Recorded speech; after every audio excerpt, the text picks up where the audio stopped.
रुकिए रुकिए, क्या आपको भी माइग्रेन की प्रॉब्लम है? चक्कर आते हैं, वर्टिगो की प्रॉब्लम है, या फिर हेडेक रहता है, सर भारी भारी रहता है, गर्दन में भी दर्द रहता है, सर्वाइकल की भी प्रॉब्लम है, साइनस की भी प्रॉब्लम है, और आँखों में भी जलन रहती है, और जो TMJ है आपका टेम्पोरो मैंडिबुलर जॉइंट यानी कि जबड़ा है जो आपका वो भी दर्द करता है, जॉ में भी पेन रहता है आपके, और आपकी जो अपर बैक है आपके वो भी स्टिफ सी फील होती है आपको, नेक मसल्स भी स्टिफ फील होती है आपको, शोल्डर्स भी पेन करते हैं आपके, स्कैल्प भी इतनी ज़्यादा वीक है कि हाथ लगाते ही दर्द आता है, और आपके कानों में भी दर्द रहता है। तो अगर ये चीज़ें आपको है, सारी हैं, ठीक है, या इनमें से कोई भी एक दो चीज़ें हैं, तो डरने की कोई बात नहीं है, ये वीडियो सिर्फ आपके लिए है। Hello everyone, I am doctor Tanvi Kumawat, physiotherapist, and you are watching profess physiotherapy with Tanvi.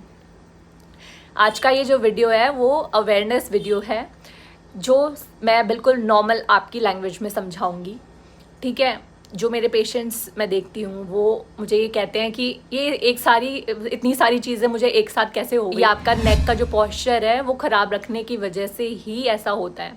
मतलब गर्दन ज़्यादा देर झुका के आप रखते हैं, जो ज़्यादा देर फ़ोन चलाते हैं, या जिनका काम ही ऐसा है कंप्यूटर्स या लैपटॉप्स पे जो वर्क करते हैं, ठीक है, तो उनका जो नेक का ये पॉस्चर है, इस पॉस्चर को रखने की वजह से भी जो नेक की बैक की मसल्स होती है वो टाइट हो जाती है, स्टिफ हो जाती है। अपर बैक की मसल्स टाइट हो जाती है, ट्रेपीजियस जो आपकी है वो अपर ट्रेपीजियस टाइट हो जाती है। जो आपकी नेक की फ्लैक्सार्स है यानी आगे वाली मसल्स है वो वीक हो जाती है आपकी।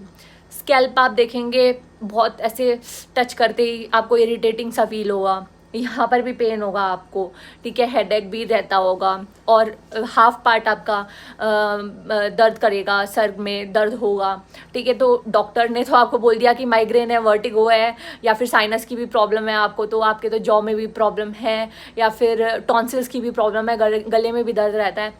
मतलब सारी प्रॉब्लम आपको बता दी, कानों में भी दर्द बता दिया, सब कुछ बता दिया, लेकिन ज़रूरी नहीं कि आपकी रिपोर्ट्स में ये सब कुछ बता दिया है तो आपको है ही।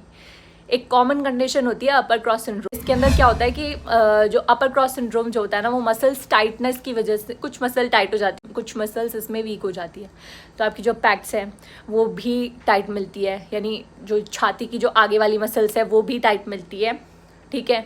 तो ये सारी जो कंडीशन आती है, डेवलप होती है, वो आपकी जो ये स्टर्नोक्लीडोमास्टॉइड मसल है, और जो आपकी नेक की मसल्स है वो, और जो आपकी स्कैल्प है वो, और ये जो जॉ की जो मसल्स है आपकी सारी, ठीक है, तो इनकी टाइटनेस की वजह से, या फिर इनकी कुछ मसल्स की टाइटनेस और कुछ मसल्स की वीकनेस की वजह से ये पूरी कंडीशन जो है वो जनरेट होती है। आप अगर अपर क्रॉस सिंड्रोम के बारे में जानना चाहते हैं तो मैंने एक वीडियो पहले से, एक दो वीडियो उस पर तो मैंने बना ही रखे हैं। लोगों को इतनी प्रॉब्लम है वर्टिगो की, चक्कर आते हैं उनको लगता है कि कानों से बहरे हो चुके हैं, कुछ सुनाई नहीं देता, ऐसा लगता है, या फिर सर चकराता है, सर भारी भारी लगता है, ठीक है। तो ये वीडियो सिर्फ आपके लिए है। आप सारी कंडीशंस ठीक कर सकते हैं। जो टाइट मसल्स है उनको आप लूज़ कर सकते हैं स्ट्रेचिंग करके, और स्ट्रेंथनिंग भी साथ ही साथ आपको करनी है वीक मसल्स की, ठीक है। और जो आपका नेक का पॉस्चर है वो आपको सही रखना है, ठीक है, और अवॉइड करना है मतलब ज़्यादा देर गर्दन झुकाना। अब आप बोलेंगे कि ये जो हमारा दर्द है ये तो हमें कल रात को ही हुआ है, लेकिन हम तो काम तो बहुत पहले से कर रहे हैं। हाँ, तो ये क्रॉनिक कंडीशन है, धीरे धीरे डेवलप हुई है और आपको अब पता चल रहा है। ये धीरे धीरे आपका जो नेक का पॉस्चर ऐसे रखने की वजह से ही हुई है, और अब आपको पता चल रहा है, ठीक है। तो सारी ये जो मसल्स हैं एक दूसरे से इंटरकनेक्टेड है। मतलब जो आपका जो स्कल है, जो आपकी खोपड़ी है, उसकी जो नीचे बेस पर ऑक्सीपिट बोन है, ऑक्सीपिट, तो उस ऑक्सीपिट रीजन से आपके नेक की जो बैक वाली पीछे वाली जो मसल्स है वो अटैच रहती है, ठीक है। तो वो भी क्या हो जाती है, टाइट हो जाती है। तो उसको भी हमको रिलीज़ करना पड़ता है। फिजियोथेरेपी में हम कुछ टेक्निक्स से, MFR वगैरह से, या मैनुअल थेरेपी से, आइसोमेट्रिक एक्सरसाइजेज से, मोडालिटीज़ वगैरह से, ठीक है, तो इससे हम आपका पूरी तरह जो ये सारी कंडीशंस हैं ठीक कर सकते हैं, ऑलमोस्ट 75 to 80%। तो डरने की कोई बात नहीं है। आज ही अपने नियर बाय फिजियोथेरेपिस्ट के पास में जाइए और उनसे पूछिए, वो आपको ज़रूर यही बताएंगे जो मैंने आज आपको बताया है, ठीक है।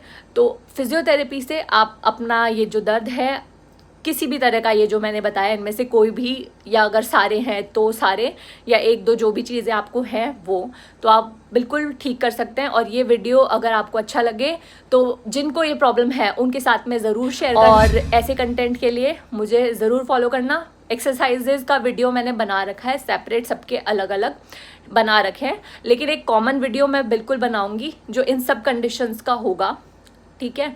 और कोशिश करूंगी अगर पेशेंट ट्रीट कर रही हूँ तो उसी टाइम पर बना लूँ किसी पेशेंट का ही जो एक्सरसाइजेज आपको करनी है। और अगर आपको सेपरेट वीडियोस देखने हैं तो आप यूट्यूब पर जाकर मेरा चैनल सब्सक्राइब कर लीजिए, प्रोफेस फिजियोथेरेपी विद तन्वी। और इंस्टाग्राम पर आप मुझे फॉलो कर सकते हैं, और ऑनलाइन कंसल्टेशन के लिए आप मुझे DM भी कर सकते हैं profess.physiotherapy पे, ठीक है।